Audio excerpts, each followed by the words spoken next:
La polémique ne retombe pas sur le nouvel avocat de Piotr Pawlenski, Yacine Bouzrou. Alors que l'artiste russe est mis en examen pour atteinte à l'intimité de la vie privée et diffusion sans l'accord de la personne d'images à caractère sexuel dans l'affaire Griveaux, le pénaliste succède à Juan Branco, poussé vers la sortie par le bâtonnier de Paris. Mercredi, la nouvelle tombe, les chaînes d'information en continu s'emballent. LCI dégaine une présentation de cet habitué des dossiers médiatiques. Il est environ 14h30.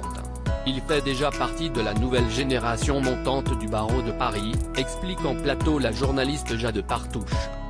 Avant d'enchaîner sur le parcours assez atypique de cet avocat de 40 ans, il est né d'une famille marocaine extrêmement modeste, et a enchaîné les déboires scolaires. Elle poursuit, il a été quand même viré 3 fois de suite jusqu'à rejoindre une école qui accepte bien de lui ouvrir ses portes.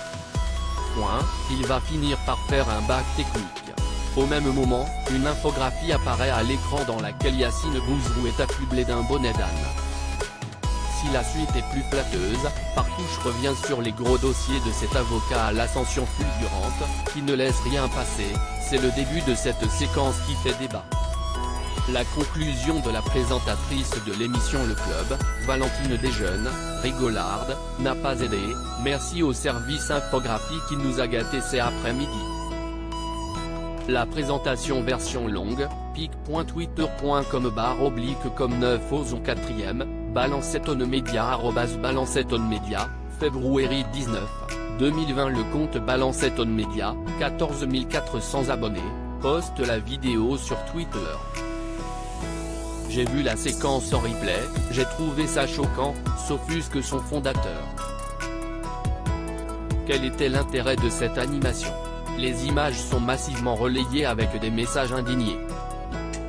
Tollé immédiat pour la chaîne d'info. Un mec d'une cité de Besançon échappe à la malédiction sociale des fils d'immigrés en devenant avocat et il se fait flinguer sur LCI, s'insurge le journaliste Paul Morera. La décence, ça existe? Le comité Adama, dont Bouzrou est le conseil, dénonce une présentation inadmissible, raciste. Du côté des avocats, le malaise est général. Notre confrère Yacine Bouzrou est une source d'inspiration pour de nombreux jeunes issus de ces quartiers abandonnés par la République. Le caricaturer de la sorte, n'est rien d'autre que du racisme, c'est Emunaville Boudi. Christiane Ferral-Schul, présidente du Conseil national des barreaux, CNB, monte au créneau. Cette présentation est particulièrement dégradante. Un avocat ne se définit pas que par son parcours scolaire, son origine sociale ou familiale. La robe fait écran à tout cela. Réaction de @LCICC @Bouzrou1 @Ferral-Schulpic.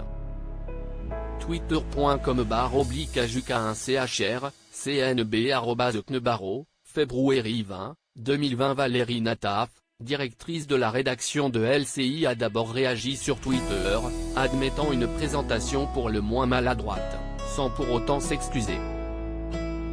Ce jeudi, en début d'émission, la présentatrice Valentine Desjeunes est revenue sur cette séquence, la forme a pu sembler peu respectueuse.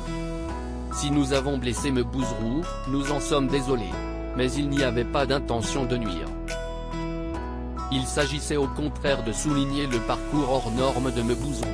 Contacté par Libération, le Conseil national des barreaux prend acte de ce message d'excuse. Ferral-Schul avait annoncé saisir le CSA. La saisine est rédigée. Nous sommes en train de voir s'il faut ou non poursuivre cette procédure, poursuit le CNB. Sollicité, Yacine Bouzrou n'a pas encore réagi. Donia Ismail.